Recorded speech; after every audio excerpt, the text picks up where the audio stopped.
तो इस वीडियो में आगे बढ़ने से पहले मैं आपसे ये शेयर करना चाहूँगा, इस वीडियो के थ्रू हम एक गिव अवे कर रहे हैं जिसमें पार्टिसिपेट कैसे करना है उसकी बात हम आगे करेंगे, मगर उसमें पार्टिसिपेट करने से पहले आपके लिए ये वीडियो देखना बहुत ही इंपॉर्टेंट है ताकि ये गिव अवे आपके लिए 100% बेनिफिशियल हो सके। क्योंकि अगर आप एक ऐसे इंसान हो जो बहुत ही एम्बिशियस है, मगर ये जो सक्सेस की जर्नी है ये आपके लिए टफ होने लगी है, आपको पता है आप बहुत टैलेंटेड है, मगर over thinking, self doubt, negative self talk से आपकी जर्नी मुश्किल होने लगी है, तो ये वीडियो आपके लिए बहुत ही हेल्पफुल होने वाली है, आपके लिए गाइडिंग लाइट हो सकती है। तो इस वीडियो में हम बात करेंगे 5 reasons why we all should read books for our future.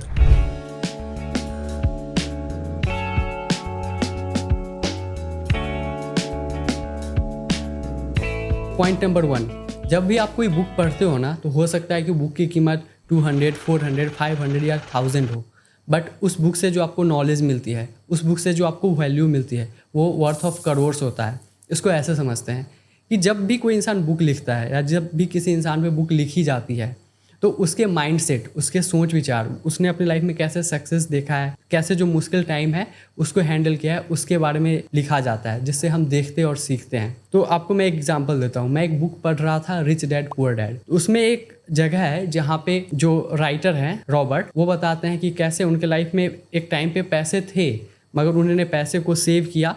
वो अपने लाइफ के 6 मंथ कार में उन्होंने बिताए और उस पैसे को कहीं इन्वेस्ट किया, जिसने उनके लाइफ में एक बहुत बड़ा टर्निंग पॉइंट का काम किया, जिसकी वजह से आज ये वहाँ पहुँचे। तो उस बुक से मैंने काफ़ी सारी चीज़ें सीखी थी। इन्वेस्टिंग के बारे में सीखा था, स्टॉक्स के बारे में सीखा था, मैंने ये सीखा था कि कैसे आप लायबिलिटीज़ और एसेट को आइडेंटिफाई कर सकते हो। मगर उस बुक का एक पॉइंट जहाँ पे उन्होंने 6 मंथ कार में बिताए थे सो डैट कि वो इन्वेस्ट कर सके, उस पॉइंट ने मेरे माइंड को काफ़ी चेंज किया। तो मैंने उस बुक से ये सीखा कि अगर आपको अपने लाइफ में कोई टफ डिसीजन लेना पड़े जिसका इम्पैक्ट आपके फ्यूचर पे पॉजिटिव हो, तो वो डिसीजन कैसे लिया जाता है। हो सकता है कि आपके आसपास का इन्वायरमेंट आपको उसमें सपोर्ट ना करे, बट आपको टफ डिसीजन कैसे लेना है और उसके साथ बने रहना है।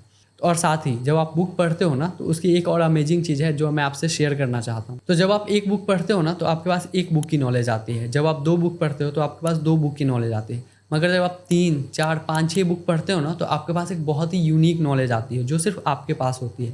क्योंकि उन सारे बुक्स का जो ब्लेंड होता है आपके गोल्स के साथ, आपका जो इंटेलेक्ट है उसके साथ वो ब्लेंड होता है और आपको एक यूनिक नॉलेज देता है जो आपके फ्यूचर में, आपके सक्सेसफुल होने में बहुत ही ज़्यादा आपको हेल्प करता है। अब बात करते हैं पॉइंट नंबर 2 की, विजुअलाइजिंग पावर। इसका मेरे लाइफ में बहुत ही पॉजिटिव इम्पैक्ट रहा है। तो जब आप एक बुक पढ़ते हो ना तो आपकी विजुअलाइजिंग पावर बहुत ही स्ट्रांग हो जाती है। फॉर एग्जाम्पल, जब आप बुक में पढ़ते हो a boy is going on a road on a rainy night, तो आपके हेड में क्या आता है कि एक लड़का है, सड़क पे जा रहा है और बारिश हो रही है। तो आप सारा अपने हेड में विजुअलाइज करते हो और ऐसा माना जाता है कि जिस भी चीज़ को आप अपने हेड में विजुअलाइज कर पाते हो ना वो आपके लाइफ में बहुत जल्दी अट्रैक्ट होती है, उसके पूरे होने के चांसेस बहुत बढ़ जाते हैं, वो चीज़ आपकी तरफ अट्रैक्ट होती है। और इसका एक एग्जांपल आप विराट कोहली की इस क्लिप से भी देख सकते हैं। And I remember I was just chatting to you about a game and I'm like, what are you doing, Virat? And he said, no, I'm just visualizing me playing at Lords and I've already scored 100. What is this process of visualization that you speak about and how important has it been in your journey so far? Massive. Visualizing taking on probably the most dangerous bowler in the world at the moment, Mitchell Johnson, and someone would have told me you're a fool. यहाँ पे विराट कोहली बात कर रहे हैं कि कैसे जब उनका एक बहुत इंपॉर्टेंट टेस्ट था तो उससे पहले वो विजुअलाइज कर रहे थे कि वो शॉट अच्छी तरीके से खेल रहे हैं, और जब वो वहाँ परफॉर्म करने गए तो ऐसा हुआ। और मेरे भी लाइफ का मैं एक्सपीरियंस आपसे शेयर कर रहा हूँ कि जब मैं अपना सबसे पहला पॉडकास्ट रिकॉर्ड करने गया था उससे पहले मैं बहुत विजुअलाइज कर रहा था कि मैं ऐसे बैठा हूँगा, मेरे गेस्ट ऐसे बैठे होंगे और ये पॉडकास्ट ऐसे जा रहा होगा। उसकी वजह से जब मैं पॉडकास्ट रिकॉर्ड करने गया तो वहाँ पे मुझे थोड़ा भी डिफ़िकल्ट फील नहीं हुआ, हालांकि वो मेरा फर्स्ट रिकॉर्डिंग था। तो जब आप एक बुक पढ़ते हो ना तो ये बुक आपको बहुत अच्छे से करना सिखा देती है, क्योंकि स्टोरीज़ आप पढ़ते हो और आपके हेड में वो स्टोरीज़ चलती है, आप उसको इमेजिन करते हो। तो अब बात करते हैं पॉइंट नंबर 3 की। तो जब आप बुक्स पढ़ते हो ना तो आपके सक्सेसफुल होने के चांसेस बहुत बढ़ जाते हैं, क्योंकि जब आप बुक्स पढ़ते हो तो उस बुक्स के थ्रू आपके अंदर बहुत सारा नॉलेज आता है। आप जिनके ऊपर ये बुक पढ़ रहे हो उनके लाइफ के बारे में कि वो सक्सेसफुल कैसे हुए, जब उनके लाइफ में टफ़ टाइम आया तो उन्होंने क्या डिसीजंस लिए। तो जब आपके लाइफ में भी टफ़ टाइम आता है ना तो आपको उन बुक्स की वो जो पढ़ी हुई चीज़ें हैं वो आपको याद आती है। फिर आपको एक बिलीव आता है कि नहीं, मैं भी इस टफ़ टाइम से बाहर आ जाऊँगा और सक्सेसफुल हो सकता हूँ, तो आपका माइंड निगेटिव नहीं होता है। और जैसे ही आपका माइंड निगेटिव नहीं होता है ना, आप कोशिश करते रहते हो, उस चीज़ से बाहर हो जाते हो और सक्सेसफुल हो जाते हो। मुझे लगता है कि अगर आपको सक्सेसफुल होना है ना, तो ये पॉइंट बहुत ज़्यादा इंपॉर्टेंट है, क्योंकि हम सभी के लाइफ में टफ टाइम चाहे ना चाहे, जाने अनजाने आएंगी ही आएंगी, बट उस टफ टाइम में आपका माइंडसेट पॉजिटिव रहना बहुत ही इंपॉर्टेंट है। और जब आप बुक्स पढ़ते हो तो बुक्स आपके अंदर वो माइंडसेट देती है, क्योंकि आपको स्टोरीज़ याद होती है कि हाँ, सभी के लाइफ में टफ टाइम आया था, उन्होंने ऐसे डिसीजंस लिए, उन्होंने उस टाइम को ऐसे हैंडल किया, आज वो बाहर आए और सक्सेसफुल हुए। ये बहुत ही इंपॉर्टेंट पॉइंट है। अब बात करते हैं पॉइंट नंबर 4 की। तो जब आप बुक्स पढ़ते हो ना, तो आपको डिफरेंट चीज़ों की बहुत सारी नॉलेज आपके पास आती है, जो कि आपको पता नहीं होता, बट जाने अनजाने में वो आपके माइंडसेट को एक अलग डायरेक्शन में ले जा रही होती है, जिसके कारण आपके सक्सेसफुल होने के चांसेस बहुत ही बढ़ जाते हैं और साथ में आप नॉलेजफुल भी बनते हो। फॉर एग्जांपल, जब मैं वो बुक पढ़ रहा था रिच डैड पुअर डैड, तो उससे मुझे इन्वेस्टिंग की नॉलेज आई।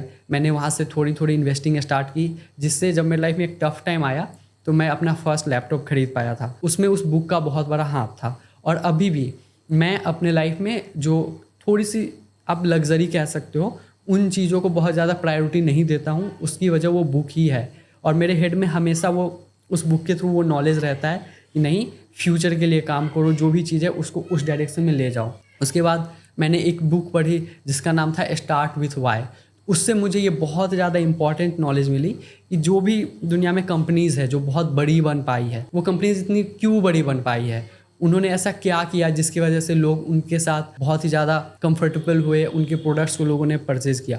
और भी बहुत सारी चीज़ें हैं जो मैंने उस बुक से सीखी। एक और बुक है जिसको पढ़ने के बाद मेरे माइंड को बहुत बड़ा नॉलेज मिला कि हम सब जितने भी ह्यूमंस हैं वो सभी एक जगह से आए हैं। बाकी रिलीजन, कास्ट, ये सारी चीज़ें होती है, बट अगेन हम सब सिर्फ एक जगह से आए हैं, हम सब का स्टार्ट सिर्फ एक ही है। और उसी बुक से मुझे ये भी नॉलेज आए कि इस दुनिया में, इस पृथ्वी पर सबसे पहले फिजिक्स आया, उसके कई हज़ारों लाखों साल बाद केमिस्ट्री आया, उसके अगेन कई हज़ारों सालों बाद बायोलॉजी आया। अभी के लिए मैं ये कह सकता हूँ कि ये नॉलेज हो सकता है कि मेरे लिए बहुत ज़्यादा इंपॉर्टेंट नहीं हो, बट आई एम श्योर कि जब मैं उस बुक को और आगे पढ़ूंगा तो और नॉलेज मेरे अंदर आएंगी और मुझे किसी एक डायरेक्शन में लीड करेंगी। तो मैं ये कहना चाहता हूँ कि जब आप बुक्स पढ़ते हो ना, तो आपको डिफरेंट एस्पेक्ट्स की बहुत सारी नॉलेज आपके पास आती है। तो अब बात करते हैं पॉइंट नंबर 5 की, जो शायद सबसे ज़्यादा इंपॉर्टेंट है।